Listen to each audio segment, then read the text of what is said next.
هبصلو قرنكا هيبة بوقمو قرنكا قلوبتها القرى وهيك النقضاي كالنقضاي هالقورة كالنقضاي قلوبتها القرى وهيك النقضاي كالنقضاي هالقورة كالنقضاي وهيك النقضاي قبيات الهقدير عدان كوبسانو تذكر كهران هيبي قولو قولو هيبي قولو قولو بسم الله الرحمن الرحيم sida aad ka warqabtaan madaxweynaha jamhuuriyadda Soomaaliland mudane Axmed Maxamed Maxamuud Silaanyo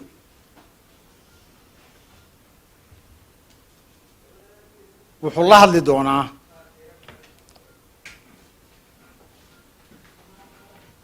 wakiilada golaha baarlamaanka jamhuuriyadda Soomaaliland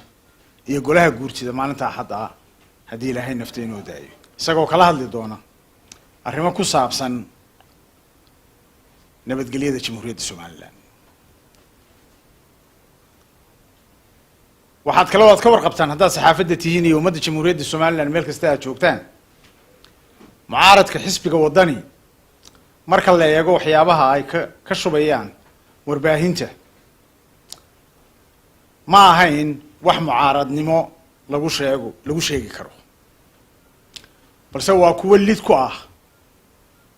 qarannimada jamhuuriyadda Soomaaliland maadaama shacbiga ugu yeedhayaan dagaal joogto ah ma waxa uu xisbiga wadani ka doortay doorkiisii mucaaradnimo mid jabhadeed oo halkii cod lagu kala calaf qaadi lahaa ka door bideen inay ugu baaqaan dagaal shacbiga la legdamaya abaaraha baahsan ee jamhuuriyadda Soomaaliland oo ku baahsan mucaaradku hadduu ka gudbo xuduudaha sharci ee mucaaradku xaq u leeyahay ha ogaadaan in aanay ku helayn abaabul dagaal xuquuqdii sharci ee mucaaradku lahaa oo ah isdhaliil iyo wax toosin tilmaan ah kow iyo laba ka badan inta jeer ay siyaasiyiin badan oo ka mid ah hormoodka xisbiga wadani ku dhaqaaqaan iska horkeenka shacbiga jamhuuriyadda Soomaaliland iyo xukuumaddiisa sida khuraafaadka ay ka faafiyaan ama ka faafin jireen markii wadada ceergaabo lagu dhawaaqay in la sameynayo markii lagu dhawaaqay in madaarka Hargeysa la sameynayo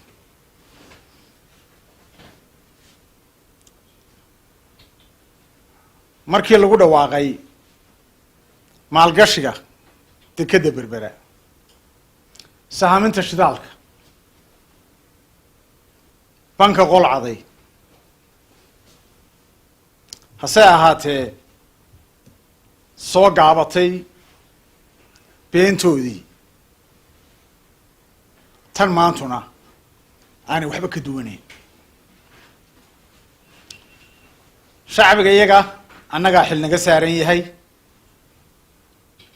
inaanu u galno meel kasta oo dantooda iyo ta qarankuba ku jirto dadkuna way idin barteen oo ka ilbaxe shuguxda aada ruuxdaan markaad dantiina ka dhex weydaan hawl kasta oo danta ummadda ah siyaasiyiinta xisbiga wadani ee tviyada la soo taagan ma dawlad baynu nahay ma dawlad baa jirta waxaanu leenahay dawlad baa dawlad kale heshiis la gasha ummadda jamhuuriyadda Soomaaliland meel kasta ay joogaan way og yihiin inay dawladii jirto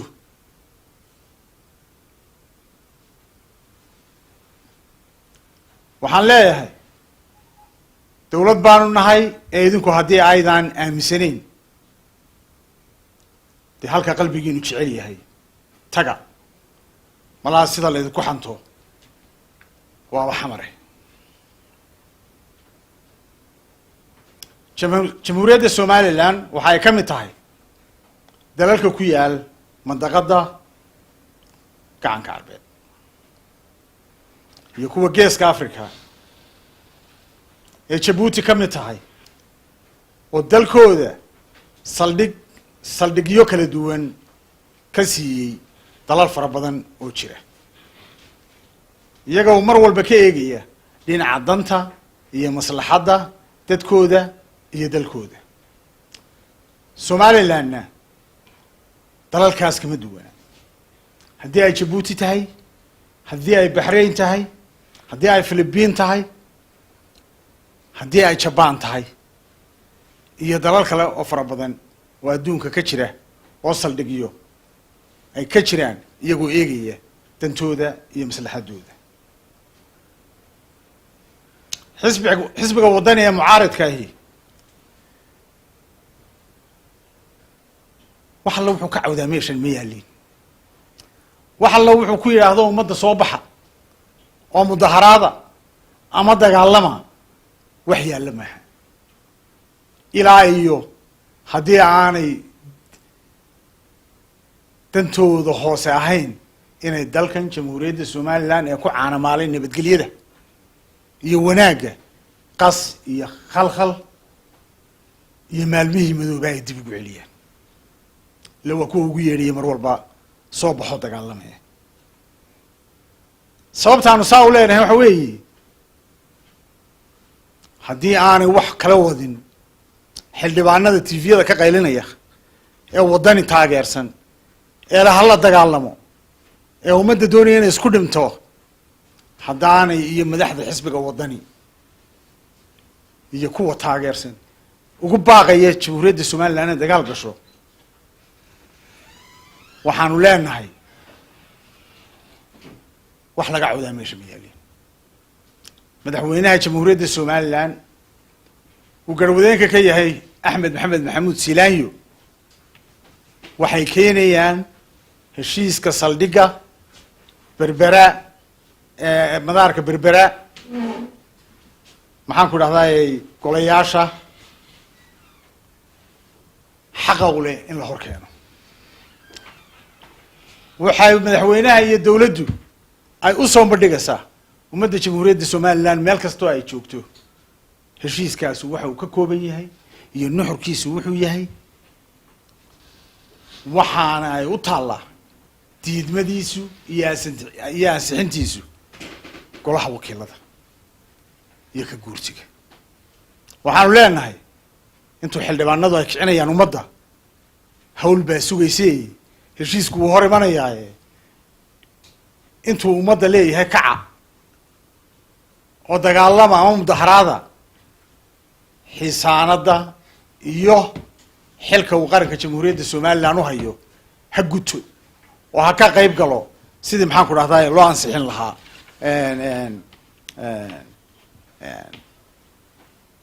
heshiiskaas ama loo diidi lahaa waxa allo waxaanu shaki aanu ka qabnaa haddaanu nahay xukuumadda jamhuuriyadda somaliland ee loo igmaday rag suuqa jooga looma igman oo wax ismoodaya talay ku leeyihiin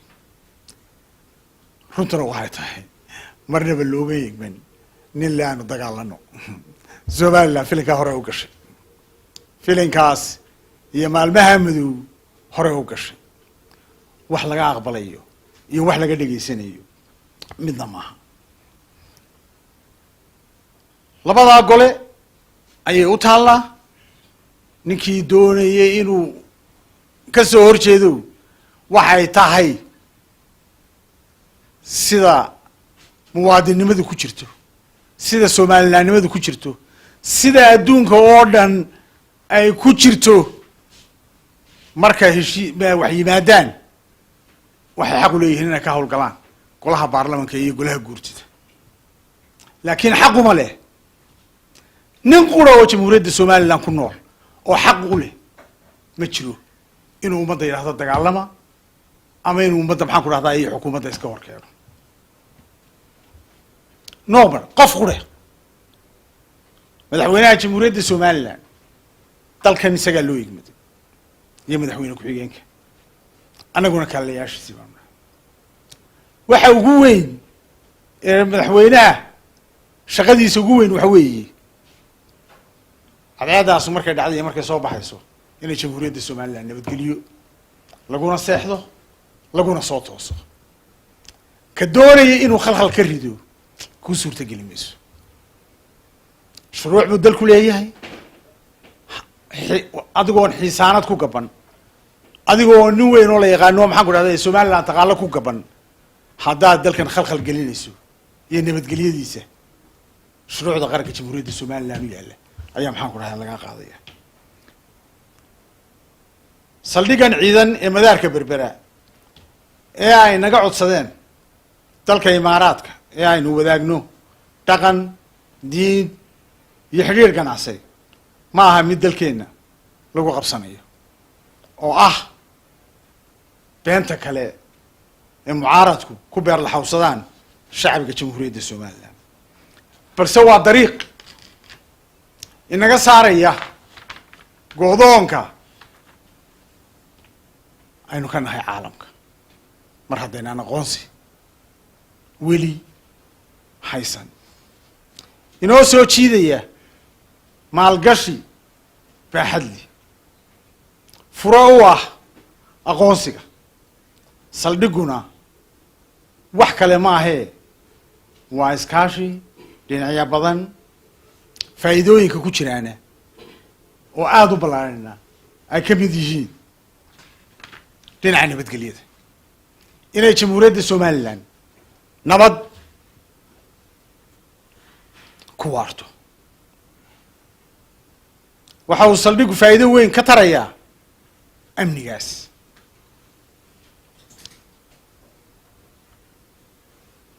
waxa uu kor u qaadayaa ciidanka qaranka jamhuuriyadda somaliland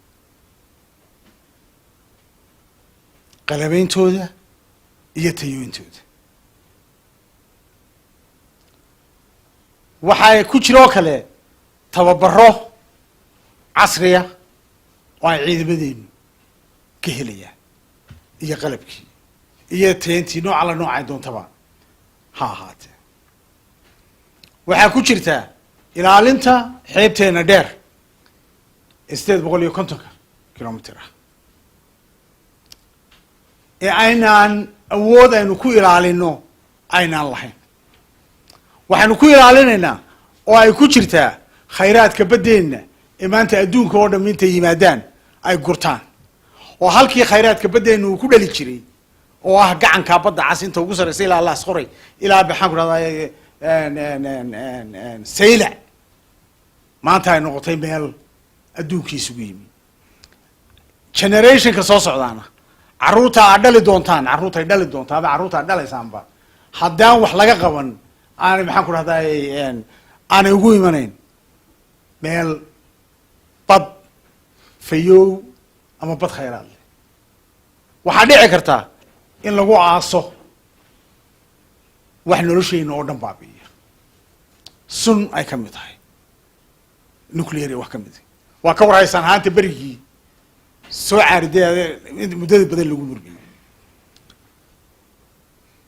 marka xeebta ilaalinteeda waa ka qayb weyn maxaan ku dhahdaa inaynu khayraadkeenna iyo mareenkeenna jidkeenna aynu marsano waxa maraakiib maraya aynu dee weydiino sida adduunyada badaha kale maxaan ku dhahdaa loo mara dhaqaalaheennana wax weyn ka taraysa waxay ka taraysaa wax weyn la dagaalanka budhcadbadeedka iyo argagixisada waxaa kaloo wax ka taraysaa dhinaca dhaqaalaha qodobka ugu weyne wax ka taraysaa waxa weeye dekadda berbere d b lagu wareejiyey haddaanay helin waxaynu u qalab samaysanaynaa waxa weeye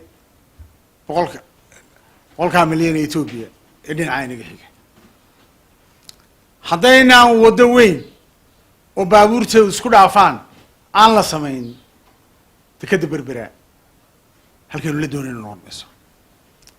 qodobka ugu horeeya la samaynaya waxa weeye waddada isku xidha berbera iyo wajaale ee berbera corridor loo yaqaano oo lacagta lagu qiyaasay ay tahay 260 milyan ilaa 300 milyan waa inta budgetka Somaliland uu yahay aynaan awoodi karin ayaa maxaan ku rahdaa ay ku jirtaa oo maxaan ku rahdaa khasab ay tahay inaan ka faa'iideysano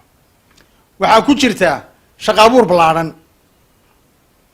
oo laba u kala baxa mid toos ah oo ay qaadanayaan dabadeedna ay ku qaadanayaan ay ka shaqaalaysiinayaan dalka imaaraadka carabta waxyaabaha nooca ay u kala baahan yihiin waxaa kale oo ku jirtaa qayb ay halkan ka qaadanayaan shaqaale badan oo ay halkan ka qaadanayaan bayska oo ka shaqayn doona labadubana ay wax ka tarayaan shaqa la-aanta ballaaran ee dhallinyaradeena jamhuuriyadda Somaliland ee meel kasta joogta haysata iyo kuwa ka waaweynba waxay wax ka qaban doontaa tamarta hadday tahay dhinaca solarka iyo hadday tahay dhinaca cadceedaba waxaa kale wax ka qaban doontaa tacliinta sare ama waxbarashada waan ujeedaa oo laba iyaduna u kala baxda qayb ah iskuulo farsamooyina oo maxaan ku rahdaa la inoo dhiso iyo qayb ah scholarshipyo maxaan ku rahdaa inay siiyaan oo imaaraadka ugu dhaanay ardayda maxaan ku rahdaa ka baxda jaamacadaha aanay siinine inankii jaamacad ka soo baxa si uu masterskiisa ama PhD-siisa ee adduunyada kale xiriir kale leeyihiin laftooda ay maxaan ku rahdaa inaga maalgelinaya waxaa kaloo iyadana ku jirta maalgashi aada u ballaaran oo markay dekeda berbere oo DP World iyo saldhigu ay garabsadaan waxaa hubaala in adduun weynaha odhanayaan Somaliland waa meel aamina waxaa hubaala inay adduun weynaha odhanayaan meel kasta aanu maal gashano mar haddii dekeda berbere la gelinayo 500 milyan ama ka badan saldhiga militariguna lacag ka badan intaa uu keenayo waxaa hubaala in adduun weynaha inta kalena ay odhanayaan aan maxaan ku dhahda gashano markaa shaqo abuurkii iyo maalgashi aada iyo aada u fara badan ayaa maxaan ku dhahdaa ka abuurmaya waxaa kale oo ka abuurmaya ganacsi saldhigu wuxuu la imanayaa services ama adeegyo badan uu u baahan yahay adeegyada ummadda jamhuuriyadda Somaliland baa qandaraasyo u soo qoranaysa oo maxaan ku dhahdaa ay odhanaysa anigaa sameynaya adeeg caynkaas iyo caynkaas iyo caynkaas anigaa sameynaya adeeg caynkaas iyo caynkaas adeeg caynkaas iyo caynkaas marka waxaa ka abuurmaysa shaqo abuurkii oo dhinac kale haddana ka socda iyo dee qandaraasyo waaweyn oo maxaan ku dhahdaa iyaguna maxaan ku dhahdaa ka socda waxaa kale oo ku jira dhinaca caafimaadka dhakhaatiir gobollada iyo degmooyinka ah iyo dhakhaatiir ay soo raacin doonaan oo iyaguna tababari doonaan maxaan ku dhahaa dhakhaatiirteena walaalayaal haddaa baxda saxaafadda tihiin iyo ummadda jamhuuriyadda Somaliland meel kasta ay ku nooshahay waxaynu nahay dal aan la aqoonsan 25 sannadood sugayay aqoonsi oo aan weli helin laakiin aynu ku joogno waddadii ama dhabbadii aynu ku heli lahayn aqoonsiga waxaanu nahay dal awooddiisu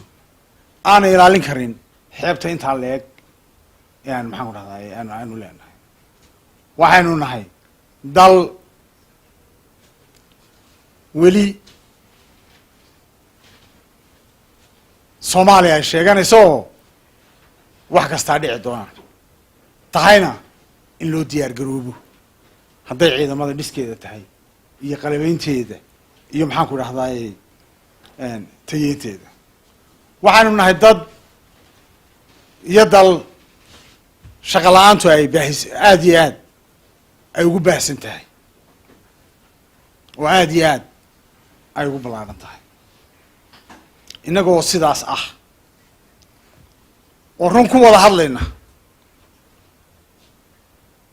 dowladdii ummadda jamhuuriyadda somalilan ay u igmatay aanu ku wada hadlayno madaxweynaha jamhuuriyadda somalilan iyo xukuumaddiisa waxa ka go-an wax alla wixii lagaga bixi karo waxyaabahaas aan soo sheegay oo dhan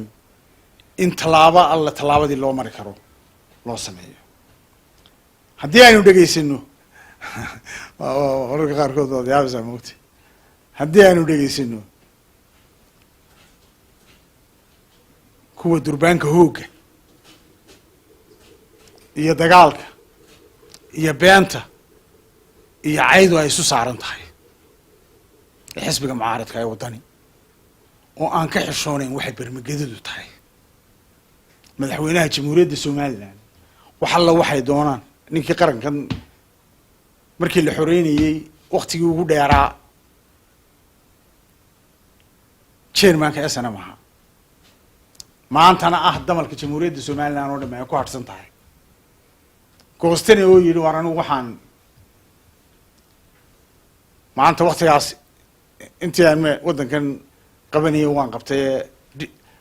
cusuba ha timaado nimanka waxa loo wixii afkooda ka soo baxa iyo xaaskiisa iyo cirdigiisa waxay doonaan ku odhanaya waa dhaqanka somaliland maaha waxbaa lala kala hadhaa waxyaaba bermageedadaa jirta oo aanaan iyo anaguna iyaga ku odhan karin iyaguna aanay ummadda jamhuuriyadda somalilan aanay u quuri karin waxay u egyihiin niman aan dalkan u naxayn iyo dadkan aan u naxayn niman aan cid alle cid ay ixtiraamayaan jirin waxa u muuqdaa inuu kursigaa yahay kursigaasna aan dagaal lagu gaadhin iyo soo baxay ee lagu gaadho ummadoo la kasbado iyo mashaariic iyo nidaam waxaan leenahay ragga waxaas ay taladoodii maanta noqotay masiirkoodii uu noqday cay iyo dagaal iyo kicin waxaanu leenahay ummadda jamhuuriyadda somalilan meel alle meeshaad joogto diida haddii maanta la yidhaahdo 10 bilyan baa la siinayaa oo dollar jamhuuriyadda somalilan oo laga ansixiyo jamciyadda qurumaha ka dhexaysa ama dal yidhaahaan iyo bay odhanayaan inuu diidni waayo waxay is odhanayaan kulmiya wax ku helayay siilaan iyo musabixi ma fahdeerata waryaade inta noloshoodu waa intaa wax alla wixii dalkan faa'iido u ah wax alla wixii dalkan faa'iido u ah iyo diidi aan wax alla waxa ku salaysantay jirin maxaa xiga kaca iyo dagaalamay waxaanu leenahay diida haddaad ummadda jamhuuriyadda somalilan tihiin noocaasu maaha waxaynu ku barbaarnay maaha waxaynu ku caanamaalnay maaha wax qaranka jamhuuriyadda somalilan looga fadhiyo saldhigaas madaxweynaha jamhuuriyadda somalilan baa ummadda la hadli doona markuu labada gole la hadlayo ummadda jamhuuriyadda somalilan buu la hadlaya waxaanu leenahay dhegaysta madaxweynihiina danta qaranka jamhuuriyadda somalilan baa ku jirta saldhigaas kan iminka maahe ka carruurtay soo dhali doonaan baa ku xigta xaalla waxaan mashaariic tirinayay waddada ceergaabe dhamaadka ku dhow airportka maanta maxaan ku dhahdaa jira wax alla wixii lasoo qaaday way kasoo horjeedaan marka ugu horeysa xitaa odhan maayaan intay dirsaan war maxaynu ka yeelnaa ama maxaynu samaynaa ama sidan waxaan leeyahay annagu waxaanu siinaynaa waxa ay mudan yihiin oo ah waa muwaadiniin jamhuuriyadda somalilan ka mid a qaarkood madaxda qarankay ku jiraan annagoo caynay nagama geeyaan waxaanu qarankii ummadda u haysana ummaddaanu soo bandhigayna waxaan kaga baxayaa ummadda jamhuuriyadda somalilan waxaan leeyahay durbaankaas danta la mooday ee sida xun loo garaacayo haddii la garaaco aan somalilan lagu lulanayn yaa la yeeli waxaan kaloo leeyahay golaha wakiilada jamhuuriyadda somalilan danta ummadda ayaa ku jirta in saldhiggaa la sameeyo qof kastoo jamhuuriyadda somalilan joogo xildhibaankaaga la hadal xildhibaankaaga la hadal u sheeg inay dantu ku jirto u sheeg inaanad aqbalayn waxa ay ku hadlayaan u sheeg inaad madaxweynaha iyo dawladda aada la socotaan waxaan kaga baxayaa intaa ku darayaa madaxweynaha jamhuuriyadda somalilan wuu hambaliyeeyey madaxweynaha cusub ee soomaaliya maxamed cabdillaahi farmaajo wuxuu kaloo ku hambaliyeeyey nabadgelyada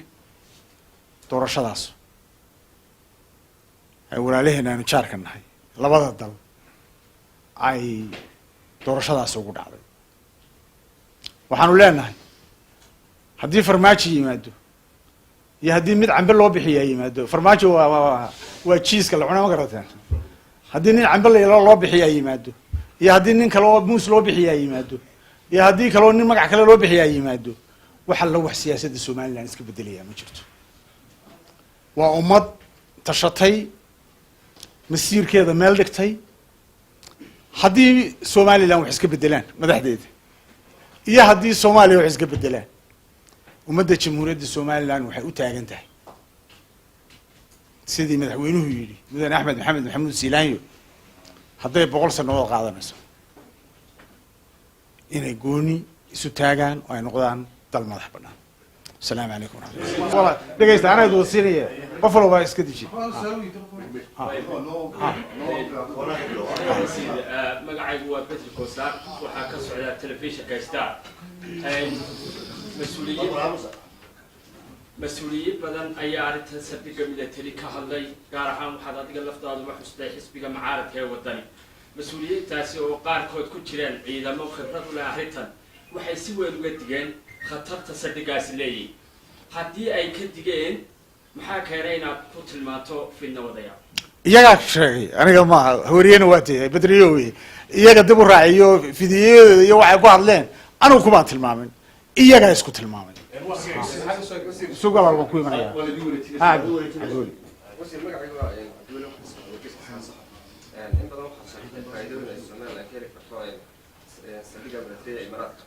su-aasheedu waxay tahay dawlad aan safaarad somalilan ku lahayn aan wakiil ku lahayn aan ictiraafsanayn oo iyadana dunida laga aqoonsan yahay sababta aad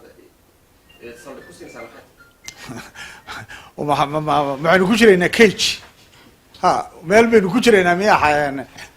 adduunka o dhan waxaan maanta o dhan sharaxaya waxa weeye dalkan iyo dadkan waxay doonayaan inay saaxiib la yeeshaan adduunyada dalkan iyo dadkan waxay doonayaan inay goonidan ay taagan yihiin sidii biciid cidlo jooga ay ka maxaan ku rahdaa ay ka baxaan dadkan iyo dadkan waxay u baahan yihiin maalgashi dalkan iyo dadkan wuxuu u baahan yahay adduun weynadiis dalal difaaca siyaasadda somalilan ilmaheeda iyo odaygeedu mid walba uu ku naaloonayo oo ah inay madax banaato haddaanad saaxiibba lahayn ma afarteena reer ee laabta isu tuma ictiraafka keenaysa cabdiweliow adeer keeni maysa adduunyadaynu ka doonaynaa ictiraafka afarta reer ee midba meel istaagaya odhanayo anigaa reer hebela waxa weeye dalalka adduunka ayaanu ka madaxweynuhu ka doonaya ictiraafka dalalkaas ayaa maxaan ku rahdaa ictiraafkeenu ku xidhan yahay sida aynu uga gashano iyo sida aynu ula saaxiib adduunyadu waa masaalix adinagu waynu isaqoonsannahay maxay kuula gelayaan heshiisyada 500 milyan iyo 600 milyan haddaana dal ahayn ay ictiraafsan yihiin waxay kuula gelayaan dal jiraa tahay dad jiraa tahay nabadgelyada iyo waxaad dhigatay dalal badan oo aan aqoonsi lahayn baa jira waxaynu doonaynaa adduunku danuu kala leeyahay danteenu waynu fidinaa oo adduun weynaha gaadhsiinaa iyaguna dan bay naga leeyihiin walaal kusinaya qodobay ogsanayeen xisbiyada mucaaradka gaar ahaan wadani qodobadii jawaabtooda si rasmi ah maanta u istaagay tusaale ahaan saldhigga military waxaa ku doodaysay in ruushka hore ugu ahaa fadhiisin waxay iyagu yidhahdeen ciidamo may fadhiyin xilligaas keliya waxay samaysteen base jabuuti waa soo qaateen jabuuti waa dal la ictiraafsan yahay qodobadaasi si toos u abaariyay oo bulshada shacabka Soomaaliland afhayeenka xukuumadda tahay ee ku daawanaysa su'aalo badan bay isweydiinayaan oo qeex maxay ku kala duwan ruushku xilliga uu saldhigga ka dhigtay berbera iyo xilliga safaaradaha ku yaala Djibouti oo dalkaas wala aqoonsiga la aaminsan yahay waxba kuma kala duwan hadheegaysana waxay sheegayaan ma garatay wax alle waxay ku saldhig weyn buu ahaa oo saldhigyada adduunka ugu waaweyn ayuu ahaa berberi markii ruushku joogay soo garan mayso ciidamana way joogeen diyaaradana way joogeen wax waliba way joogeen maxaan ku dhahdaa qof kasta oo damala idinku waa yareertihiin wayabyabaa garanaya war cabdilaaho wax ummadda ay ma jara habowga waxaa laga rabaa saxaafaddu inay waxyaabaha qaar markay waxaa ku hadlayaan saxaafadda laga rabaa inay yidhahdaan war saxa maaha warkaas wax alla wax ka jiraan ma jiraan waxa weeye waa been iyo wax alla waxaan maxaan ku dhahdaa aan radiis saliya raatoona lahayn wax alla waxaynu kaga duwannahay ma jirto berigaa hore aynu kaga duwannahay sidaa ismaaciil cumar gelle madaxweynaha Djibouti uu dalkiisa u dhisayo ayaynu rabnaa inaynu dalkeena u dhisno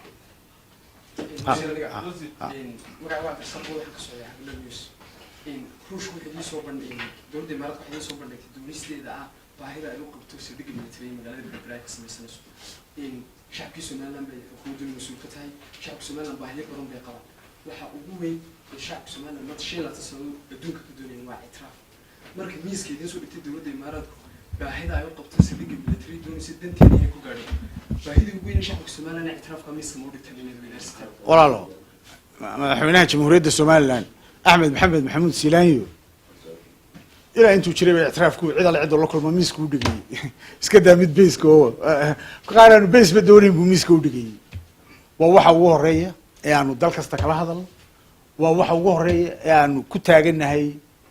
معاك هذا مرين كيسي وواحد ربنا إنه ضل كإمارات كعربته ودق على هنا دكتين حوق وليه هي إنه ساحب بدينا قاوي وإنه قال هذا ما أنت آد بينو كلوسنا آد بينو نجي مرات كعربتي سجودونا هدي أنا اللي جيسن دربان كان شيء يعني وما الله صاحبنا اعتراف كنا وين من دونا وسيران ما عند واحد أروح أقصد على وركيس كوال هل سؤال ما شعرين الفيديو بربرية سليم ملتري اسمع أسمع هل كان واحد كشيء كل شعب هو شيء مشاريع فرقدان وسليك نسوق الدين dalka iyo dadka halka ay leeyahay su'aal bay wali shacabku isweydiinayaan wasiirka madaxweynaha hore waxa uu sheegay in saldhigga la kareeyay horena dawladdiisa baa way u kareysay saldhigga lacag baa ka soo geli jirtay dawladdii hore ee burburtay inaga lacag baa inaga soo geli doonta suurtagal ma ku tahay adigu afayeenka xukuumadda ah inaad shacabka maanta u sheegto qadarka lacagta aad ku kareysan saldhigga berbera لا العقد هو تعيشين أنا مشاريع إذا انكحل ليه ما قررنا صح مشاريع لفتي دوا العقد هذا فهدي ولو بليون صح سلام وزير أنا لبس سؤال بس غير دبل دقيقة الكواد وحوي أن سلبية الملتري وين نوعي بدين الإمارات كنا صدر مقال تبح يردين كستو بركة شيء صعود بحين بدنا واحد ليه هاي بيس ما هسلا أوبلارن لكن وحوي مصلحة شركة اللي بيقول كده مال قلنا باي وآمنوا إن عيدا كيلو كبستي إلى عليك هراء هنتدا عيدنا يا ماشى أي كعروس هاي مركب بيس ما نوع عصا سوا بيس أوبريشنال أو أي ورا كقاضي أنا ما دنا كراك فشنيا تيدا لبعض نوع هاي تاي مركب دولة بلا اعتراف إنه هاي تذكرنا ومي هاي شيء وبدنا يوم من الأقوسي وامحي waxaad ku bedelateen sababtoo ah waxa jira conflict badan ma mantaqada ka jira hadii jeerna kumaynaan jirin conflict kaas oo la inaga soo xijin laakiin tani weyn gelinaysaa inaanu ka qayb noqono colaadaha ka jira dhulka carabta ama geeska marka la dhaho walaal waxa weeye beesasku saad sheegtay way fara badan yihiin noocyo badan bay yihiin shaki kuma jiro DB World inay tahay shirkad weyn oo imaaraadka carabtu leeyihiin inay maslaxadooda ay qayb way ka tahay DB World waa qayb bay ka tahay hawshan waxaan kaloo ku sheegay heshiiska waxa la wax ku jira ma jirto meel baa lagu duulaya iyo wax baa laga duulaya waxa la wax kaga jira ma jirto laakiin waxa weeye interest baa laga wada leeyahay waxaan kale ku sheegayaa kulli maanta waxaan ka hadli doonaa isaguna markay soo degaan wasiiradii iyo gudoomiyihii xisbiga muxaafadka ee Musabbixi Cabdi oo saaka ka soo duulayay Addis Ababa shalayna saaka warqabtaan la joogay ra'iisul wasaarihii Ethiopia iyo Somaliland iyo maxaan ku rahdaa Imaaraadku arrintan way ka wada socdaan isku aragti bay ka yihiin waa beenahan idiin sheegaya la abuuraya la leeyahay war nimanka mucaaradka ma waxa weydiin kari laadiin war adigu ma danta Ethiopia aad ka shaqeysaa iyo danta Masar mise danta Somaliland baad ka shaqeysaa horta markay hadlaan ba waxay ka hadlayaan Ethiopia diidan ma Ethiopia yaqaano arkaba annaga fadhiinay markii prime minister ku joogay raggii madaxweynaha la socday baan ahaa tripkii ugu dambeeyay isku aragti baa laga yahay waxa la waxay dib oo ay ku leenahay dawladdan aynu saaxiibka nahay ee Ethiopia aynu dalalka isugu dhownahay iyo dalka Imaaraadka Carabtu wax u dhaxeeya ma jira ta kale waxa weeye aqoonsiga dariiqiisii baan ku taaganahay waxba kuma aanan bedelin laakiin waxaan rabnaa inaanu Imaaraadka tusno in dan iyo masaalix weyn ay ugu jirto Somaliland joogisteeda taasuna ay isu bedesho inay saaxiibadood yiraahdaan Somaliland maalna gashada hana la ictiraafo labada su'aalood ugu dambeeya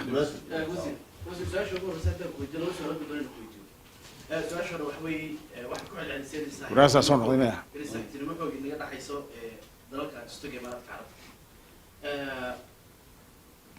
dalalka istaga Imaaraadka Carabtu مع السعودي وكل شيء ويكون السعودان تسمى مقطع أنت بعد كل هذا زين صاحبنا هاي وزير كم لحتوي من ذلك كان يوقف شيء مسؤول يو عن كرنا هاي شيء أو مركز سن ودار عن فيس من أول سعنه قدي مسالة داس يو سن داس يو حيت قلنا ما هي بقى يقولش حولها سومالان وضد حد درنو أواني هي سيو وقت يسحان تضاك أي حولها كحني بين مركز دي ولا قاس يجوا الشيء يسأل يجوا ينوبي ما هي ولا بلاي سؤال شيء لما هو سليم ميليتريو كسورة سميه ضمن العالم خسارين فايدة مولي هو بنات فايدة فهذا مسارف بوسط داتو سليم كويا لا لو تبغى كل يوم مجال هذا المدشو فايدة بدن كل يوم واحد بدن نوقات لكن ده كسوع إدريسية خسارة وقفلية والكو كتاعي موسكي كسوع شيء مجال هذا المدشو أيام الشهر نروح هنا اسطنبول وأنا وحيا ما هيدا كم شيء سويديان يا أبوي حكوا سويديان أيضا واحد قاعد كيسان يسألوا فائدة ليه وبيران مع خسارة أضمانت بوشلو شيء كثر وحاسون ليه أسلق اسمه برازو بريهم وضع يقدر تعيش يا أنا حضر بيت شرت هذه لفتة عادية لزين أريك حوله سيء حريه وكبر حيسان ورت السعودي يقول مرشة ما لما قلنا ديلك وحنا قلنا أنا جوا إمارات كعربت إمارات كعربت يو السعودي من والله بدل أو كلا شهادة هذا الله أنا صعدوه تعايدها شيء يبينها شيء وياني دولة الجمهورية الزمالة وكتشرتها سيد سعودي حوله إن اللوسي دين لها ويا وحكمتها حيابها إنه كل حساب تنو أنا بدو وزير الدولي بين هاي مالية مقران سامر وانقران يا دبشت كأنك سوق لي حولها ما حنقول هذا الشيء تاو حكى سيدرن بشت كدولة سوق له حكوي كشباب كتدوينهن كدعة وما حنقول هذا يحول اللي جيب سيد هاوشوا سوى نكتشنا وحلا وحري وحنا قلافتين من دماء عشان لليه هاي أنا وريك الله بحنا إنه هبك يدي كوتشو نسان وكلا بحلا عينه تلك عصوم بين قلافتين الرين سومالي لاندي شرته معها السعودية كانوا والله لا هضليا إمارات كانوا والله لا هضلي وحنا نكون شوينا تيمز بدم با أنت كوتشرا هوش عصو مغن ما حقول هذا كهول كشرا دولة دوغورة ما هي تدري سومالي لانه السعودية قد جنب باشرو xiriiryo waaweyn maxaan ku dhahdaa lale dalkaas markaa taas iyada waa lagu jiraa tan kale khasaaraha wallahi waa anigu khasaaradda kuma arkaadaa sheegi maxay kale وماسنتي هذه أضمن السلام qaranka harsado qaranka haybadda ku gamo qaranka qulubta qura oo hey ka noqday ka noqday halqura ka noqday qulubta qura oo hey ka noqday halqura ka noqday oo hey ka noqday qabyaalad hogdheer haddaan kuubsano dadkuna ka hadhaan haybiyo qolo qolo